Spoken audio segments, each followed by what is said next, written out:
সিলেটে কুশিয়ারা নদীর পানি দুটি পয়েন্টে বিপদসীমার ওপর দিয়ে প্রবাহিত হচ্ছে।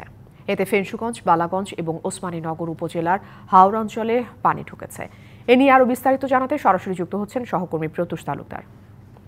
প্রত্যুষ, নদীর পানি কি লোকালয়ে আসার কোনো সম্ভাবনা আছে কিনা, সেই সাথে আসলে ফসলি জমির কি পরিমাণ ক্ষতি হতে পারে বা সম্ভাবনা আছে কিনা বিস্তারিত জানাবেন।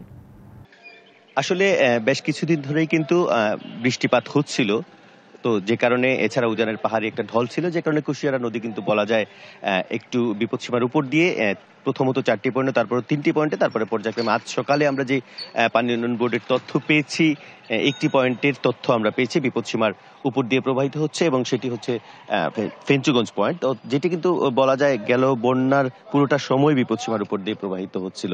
তো যে বিষয়টি আপনি বলতে চাচ্ছেন যে আসলে মূলত ফসলি জমি কিংবা লোকালয়ের যে ক্ষয়ক্ষতি, সেটি বলতে গেলে আসলে মে থেকে শুরু করে টানা 3 দফা বন্যা এবং এরপর এখন চতুর্থ দফা আসলে পানি বৃদ্ধি। তো সবকিছু মিলিয়ে গেল 3 দফা বন্যার ধকল কিন্তু সাধারণ মানুষ কাটিয়ে উঠতে পারেনি। তখন কিন্তু মে, জুন এবং জুলাই, বিশেষ করে জুন মাসে যে 2 দফা বন্যা হয়ে গেল, সেই সময়টা কিন্তু ভয়াবহ ছিল সিলেটবাসীর জন্য। তো সেই ক্ষয়ক্ষতিগুলো কিন্তু এখন পর্যন্ত মানুষ কাটিয়ে উঠতে পারেনি। বিভিন্ন কারণে আসলে সেই কাটিয়ে ওঠার সময়টি তারা পায়নি। এর মধ্যেই আসলে কুশিয়ারা নদীতে পানি বৃদ্ধি। তো যদিও সেই বিষয়টি গেল দুদিন ধরে বৃষ্টিপাত একেবারেই কম হচ্ছে এবং উজানের ঢল কমছে, সেক্ষেত্রে আসলে লোকালয়ে বড় ধরনের ক্ষয়ক্ষতির কোনো সম্ভাবনা দেখছেন না যারা স্থানীয়রা রয়েছেন। এবং বিশেষ করে এখন পর্যন্ত আসলে আশ্রয় কেন্দ্র সহ মোটামুটি যে প্রস্তুতি সম্ভাব্য বন্যার, সেটি কিন্তু নিয়ে রাখা হয়েছিল। তবে মানুষজন আশ্রয় কেন্দ্রে ওঠার তেমন একটা প্রয়োজন পড়েনি।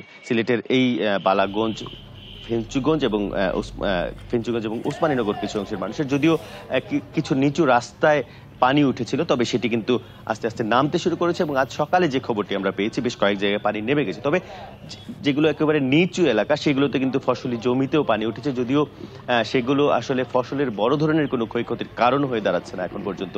তো সবকিছু মিলিয়ে এরকম রৌদ্রোজ্জ্বল দিন থাকলে এবং উজানের পাহাড়ি ঢল যদি বেড়ে না যায়, তাহলে কিন্তু বন্যা পরিস্থিতি বা পানি বৃদ্ধি, বিপদসীমার উপর থেকে পানি অনেকটাই নেমে যাবে।